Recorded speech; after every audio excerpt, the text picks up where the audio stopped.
The game of Monopoly has been around a long time, and over the years there have been countless variations and, frankly, branding opportunities.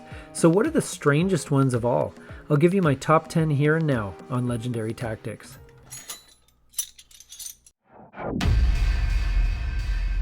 I should say from the outset that I couldn't really rank these in any sort of order. They're all weird and wonderful in their own ways. It was fun to put together this list, finding instances where the theme of the original game, real estate investment and development, clashes so jarringly with the theme of a given edition, it makes you laugh out loud, often in sheer disbelief. So here's my top 10. Monopoly D-Day from 2019 involves players joining in recreating Operation Neptune, the Allied invasion of France in World War II. Players invest in the different strategic locations involved in that campaign. How going to jail, or free parking has anything to do with this historic moment, I have no idea. Very weird. Is it strange to base a real estate game on a middling British romantic comedy? I think so. What locations are memorable enough to include? The airport is in the place of Boardwalk, and it goes downhill from there. Who wouldn't want to own Mark's apartment? Or the restaurant? Add that to the fact that the tokens are bizarre items like a CD player, a VHS tape, and a tambourine. It's all just so ridiculous. Monopoly can be a dark game where people lose everything they have. Apparently, that can now include your soul. This 2016 version of the game is based on the characters, locations, and literature found in the writings of H.P. Lovecraft. Players battle it out to become the Great Old One instead of one of many mindless zombies.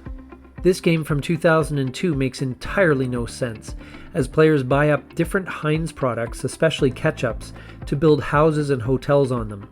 Boardwalk is now Heinz 14-ounce ketchup. Great product placement, terrible idea. For those of you not in the know, QVC, which stands for Quality, Value, Convenience, is a television station based entirely on the idea of shopping from home. It's kind of the Amazon of the olden days. Back in 1999, Hasbro thought it a good idea to publish an edition of Monopoly based on this home shopping network. Players can buy properties like tech toys and electronics, and the Joan Rivers Classics collection. But wait, there's more. Game tokens include a telephone, high-heeled shoe, and diamond ring. Don't delay. If you can find one, order it now.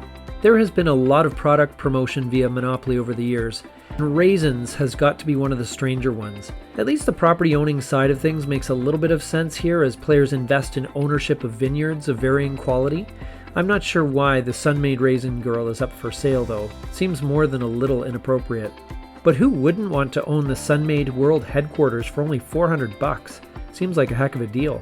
In this edition of the game, Monopoly doubles down on its reputation of being a game that takes forever. There is no completion time provided by the publisher, but here are the facts. The game seems to actually have been designed to take forever. It has 66 properties and players only roll a single die to move, so no more doubles that allow faster movement. You can't even escape this game via bankruptcy. The only way it ends is when one player owns 16 streets, 4 railroads, 2 utilities, and every property. There are arguably games that started when this game was published in 2019 that are still going, but I can't confirm that. The way property prices have been trending the last number of years, it's not surprising that Monopoly would come out with an edition for millennials, where it is all about collecting experiences instead of properties. As the game states on the box, forget real estate, you can't afford it anyway. At least this version has a good sense of humor. It is complete with locations like Parents' Basement and Friend's Couch, and of course hashtags and upvotes are part of the game. This version of the game leans into the fact that people cheat at Monopoly. Here, the person with the most money at the end of the game still wins, but there are cheat cards that suggest that players break rules, get away with it, and earn a reward. If you are caught, the game provides a plastic handcuff unit to make the arrest simultaneously more dramatic and realistic. Catopoly is ridiculous in two ways. One is that the theme is tenuous at best. The other is that I actually own this. In my defense, it remains unopened. I don't even know where I got it, to be honest. So that is my top 10 strangest versions of Monopoly out there. There are some fun versions of the game that do sometimes seem justified. For example, hopefully Legendary Tactics will have an edition of Monopoly to call our own one day. So Hasbro, if you're listening, thanks for watching.